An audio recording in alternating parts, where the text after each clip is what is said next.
Okay, I do have a no propaganda rule in place, but Aldous Hodge. I I think I make exceptions for Aldous. I think I will always make an exception for Aldous Hodge. He had me at Leverage and then Underground and then it's just everything he's ever done since then. And also I do have some investment in this. I have hated James Patterson's writing for 20 years. He created the five-page chapter, which is like, why? Also, he's a terrible writer. He's written like 500 books and he doesn't spend any time with his characters. His plots are a little thin. The wit is not good when you read his books. They they make some great television shows. He basically comes up with a series of concepts that work well in TV and movies. So, I did want to see the new what they were going to do with Alex Cross and it's amazing. It's so fucking amazing. There's so many amazing black actors and actresses and it's got this BLM aspect where they almost take uh police brutality seriously. Like I mean, way closer than we're going to get on CBS or any of those other. I mean, I don't know at what point we even get a fictional story about a bad shoot. Um, this is the closest I think I've ever seen.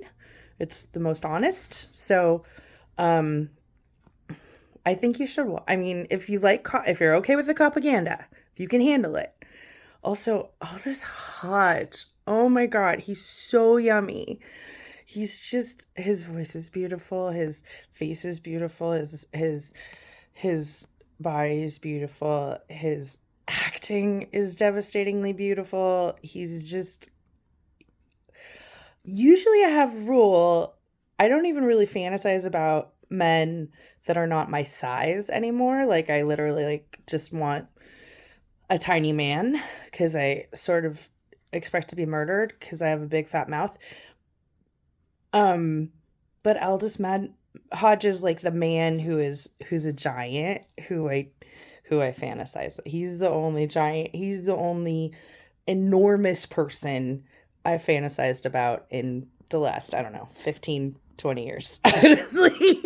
And I mean, I did have a crush on him when he was playing the geek and he was younger. He was like thinner. I don't he's not fat now. He's just like he just seems like a norm like his arms are big and his legs are big and his torso is big and like it's all just way bigger than it used to be when he used to be live and now he's muscly. So it like not that I'm opposed to a little bit of tummy. I like a tummy, but he doesn't have one.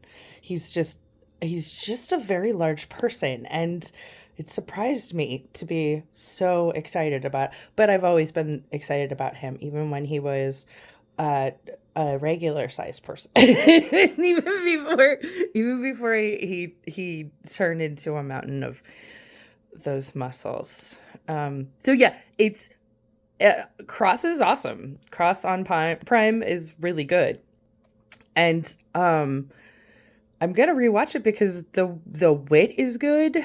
Um, some of these black actresses and actors are like some of my favorites. But yeah, it's just drooling. That's all it is. Just wanted to let you know. If you want to drool with me, you can. It's mindless fun. I mean, James Patterson, right? So there's always a serial killer that likes to drop clues and play games. Like that's a real thing. That's not a. I feel like most people like murder once or twice, maybe, and then they're usually like, that was all the people I really wanted to kill. Unless you're like P Diddy or Epstein or and you are always making new enemies and worrying about new leaks in your organization. I mean, yeah, like unless you're like a mob. Like yeah, yeah, unless you're a mob that sells people. Usually usually, you don't, there's not that many people to kill in anybody's life.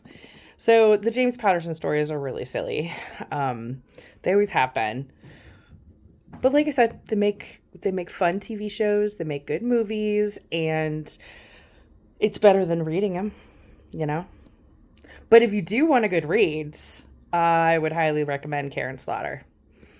If you like a good mystery that does not have the propaganda, it's about cops, but it lays out their fucked upness and their goodness. Like Karen Slaughter does a really good job of being fair. It's interesting too. I just reread her series, and over the last 20 years, my perspective has changed a lot, and I'm able to see just how honest she was in her writing about these cops and their fucked up decisions. So, yeah.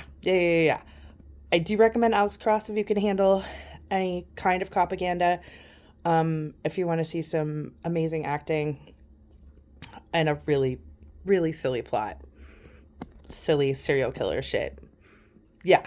But if you want to read like a really good like serial killer book, like fake serial killer book, Karen Slaughter, all of her books are amazing. I mean, start with Blindsided though, because it's about a blind woman who gets gutted in a bathroom. Is how I used to try and sell it at the bookstore. I couldn't figure out why nobody was buying it from me.